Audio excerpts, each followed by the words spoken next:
February 17, 1991, sa barangay ng Tagmalinaw, La Purisima, Coate, Surigao del Sur.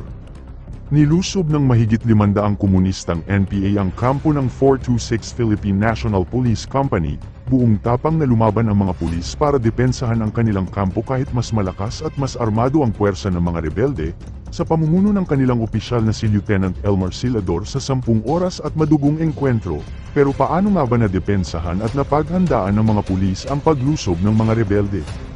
Yan ang ating alamin sa ating kwento ngayon, kaya kung bago ka palang napadpad sa channel na ito, at kung gusto mo ng mga kwentong katulad nito, ay mag-subscribe ka na at huwag kalimutang i-like at pindutin ang notification bell para lagi kang updated sa mga kwentong kagaya nito. Noong February 17, 1991, nakatanggap ng intelligence report ang 426 Philippine National Police Company na nakabase sa barangay ng Tagmalinaw, La Purisima, Coate sa probinsya ng Surigao del Sur sa pamumuno ni Lieutenant Elmer Silador na aatakihin sila ng mga rebelding New People's Army o NPA. Bilang officer in charge ng 426 Philippine National Police Company, pagkatanggap pa lang ng report na sila ay aatakihin, ay agad inalerto ni Lieutenant Elmer Silador ang kanyang mahigit 100 mga tauhan, pinayuhan niya ang mga ito na ipwesto ang kanilang sarili sa kanilang mga foxhole para paghandaan at abangan ang paglusob ng mga rebelde.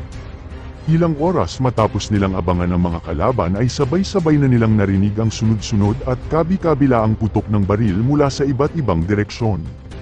na sinusundan ng mabibigat na putok ng mga mortar. Nabigla man si Lieutenant Silador, pero hindi nawala ang kanyang composure habang siya ay nakipagpalitan ng matinding putok laban sa mga terorista at patuloy na pinaalalahanan ang kanyang mga tauhan na huwag iwanan ang kanilang mga pwesto. Nang mapansin niya na ang mga umaatake ay lumalapit na sa hangganan ng kanilang depensa, inutusan niya ang isa niyang tauhan na samahan siya sa pamamagitan ng patuloy na pagpapaputok, habang siya ay lumilipat mula sa isang lugar patungo sa isa pa upang barilin ang mga nag-uunahan na kalaban na halos matagumpay na silang makapasok sa kampo. Habang ang buong kampo ay nagliliyab at punong-puno ng usok dahil sa matinding putok ng baril ng kalaban, siya ay tumalon mula sa bintana at nagmanyobra patungo sa kanyang foxhole. Pinanatili niya ang pagiging alerto at ganap na kontrol ang sitwasyon sa ilalim ng matinding putok mula sa mga kalaban.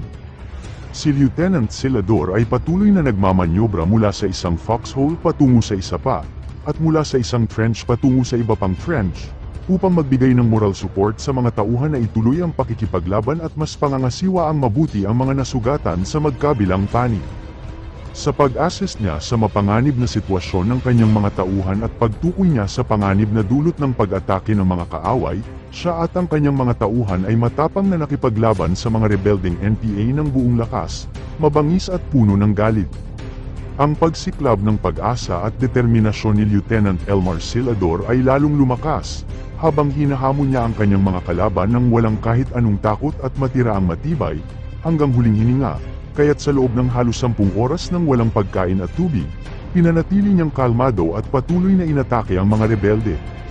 Ang pagpapalitan nila ng putok ay nagpatuloy hanggang sa dumating na ang reinforcement na nagdulot sa mga rebelde na mataranta at mawalan ng diskarte, upang umatras at tumakbo sa iba't ibang direksyon na bitbit ang mga sugatang kasamahan na nakitaan nila ng mga bakas ng dugo sa kanilang direksyon habang tumatakas. Ang mainit na engkwentro ay nagresulta sa pagkamatay ng humigit kumulang 30 mga rebelde at humigit kumulang sa 80 ang nasugatan, at ang pagkakabawi ng mga armas mula sa mga rebelde katulad ng isang M16 rifle, 2 US Garand at 6 na homemade na bomba, isang galon ng dinamita na may 50 metro ng wire, iba't ibang bala para sa iba't ibang kalibre ng mga baril, at iba't ibang gamot. Habang sa panig naman ng mga pulisya ay nagkaroon ng 2 killed in action, 14 na sugatan at 4 ang missing in action. Sa pamamagitan ng makabayang pagpapakita ng kagitingan, katapangan at pamumuno, na-establish ni Lieutenant Elmer Silador ang pinakamainam na tradisyon at halimbawa para sa buong pambansang pulisya ng Pilipinas, na nagbigay sa kanya ng natatanging kredito at karangalan, hindi lamang para sa kanyang sarili kundi pati na rin para sa kanyang mga kasamahan sa pambansang pulisya ng Pilipinas.